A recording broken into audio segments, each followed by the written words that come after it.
સ્નેહના સ્પંદન, સ્નેહના સ્પંદન.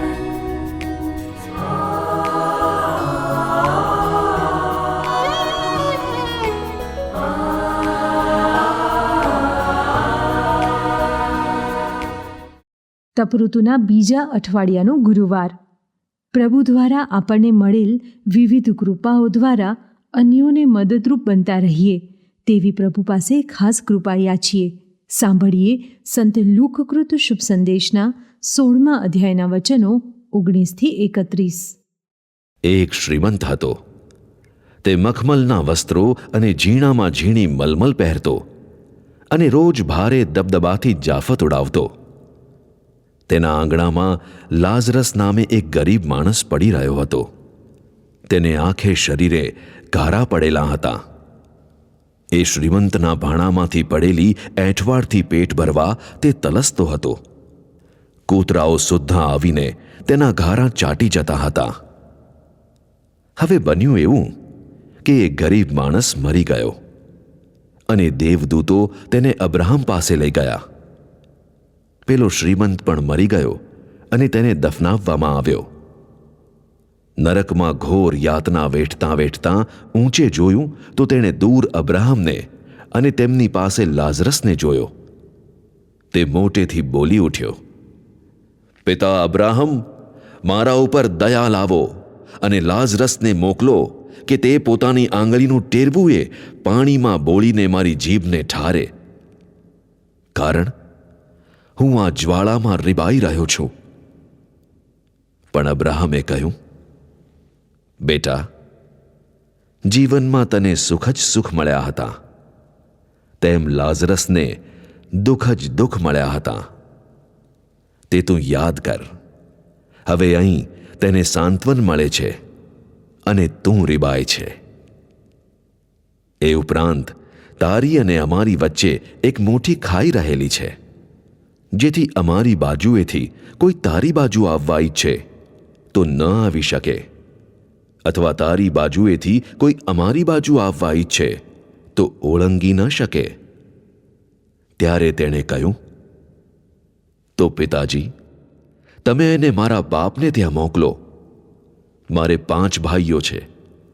એ જઈને તેમને બધી વાત કહીને ચેતવે, નહીં તો તેઓ પણ આ યાતના ભર્યા સ્થાનમાં આવશે. પણ અબ્રાહમે કહ્યું, એ લોકો પાસે મોશે અને પયગંબરો છે જ, તેમનું સાંભળે. પણ તેણે કહ્યું, ના ના પિતા અબ્રાહમ, એના કરતાં મૃત્યુ પામેલામાંથી જો કોઈ તેમની પાસે જાય તો એ લોકો પશ્ચાતાપ કરશે. અબ્રાહમે જવાબ આપ્યો, જો તેઓ મોશેનું અને પયગંબરોનું નહીં સાંભળતા હોય તો મૃત્યુ પામેલામાંથી કોઈ સજીવન થાય તો એ તેઓ સમજવાના નથી. સ્નેહના સ્પંદન, સ્પંદન. શ્રીમંત પોતાના જ આંગણામાં જરૂરિયાતમંદ લાઝરસ છે એની નોંધ સુદ્ધા લેતો નથી.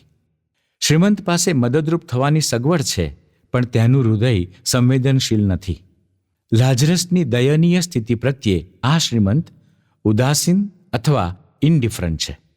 સામે પક્ષે લાઝરસ શ્રીમંતના ભાણામાંથી પડેલી એઠવાડ માટે તલસે છે, ઝંખે છે. જો લાઝરસ આવી ઝંખના ન રાખતો હોત તો શ્રીમંતની ભૂલને એટલી મોટી ન ગણત. આપણી પાસે સાધન, સંપત્તિ, સવલત, સગવડ છે. ક્યારેક આપણે ત્યાં ઘરકામ કરવા આવતી બહેન, આપણા નાનકડા બાગની માવજત કરવા પાર્ટ ટાઈમ આવતો માળી આપણી પાસેથી લોનની અથવા મદદની અપેક્ષા રાખે, કારણ દવાખાનાનું બિલ આવ્યું છે અને આપણે આંખ આડા કાન કરી જઈએ તો આપણે આ શ્રીમંત સરખા બની જઈએ છીએ. આપણી પાસે સગવડ નહીં હોય તો જરૂરિયાતમંદ આપણી પાસેથી અપેક્ષા નહીં રાખે. ક્યારેક આપણે ફ્રી ટ્યુશન આપીએ, ક્યારેક કોઈક લખાપટ્ટી કરી આપીએ એવું પડોશી ઈચ્છે છે, કારણ આપણી પાસે ક્ષમતા છે. પડોશીની અપેક્ષાને ઉડાડી દેવાથી આપણે આ શ્રીમંત જેવા બની જઈએ છીએ. ઈસુ આ દ્રષ્ટાંતમાં આ પૃથ્વી પછીના જીવનની વાત ઉમેરીને એ પાઠ ભણાવે છે કે જો આપણે જરૂરિયાતમંદ પ્રત્યે આપણી શક્તિ હોવા છતાં ઉદાસીન રહીએ તો પ્રભુ પણ આપણી જરૂરિયાતો અથવા અરજો પર ધ્યાન નહીં આપે. આપણે આપણી અન્યોને મદદ કરવાની ફરજથી સભાન બનીએ એટલે ઈસુ જણાવે છે કે મદદ કરવાની ફરજથી સભાન બનીએ. મદદ ન કરનાર શ્રીમંતને પ્રભુ પણ મદદ કરતા નથી. આપણું જીવન એક જ છે. આપણી સંવેદનશીલતા અને ઉદારતા આ પૃથ્વી પર જ કામમાં આવવાની છે. સ્વર્ગમાં કોઈ જરૂરિયાતમંદ નથી. માટે પૃથ્વી પર જેનું જેટલું ભલું થાય એટલું કરીએ.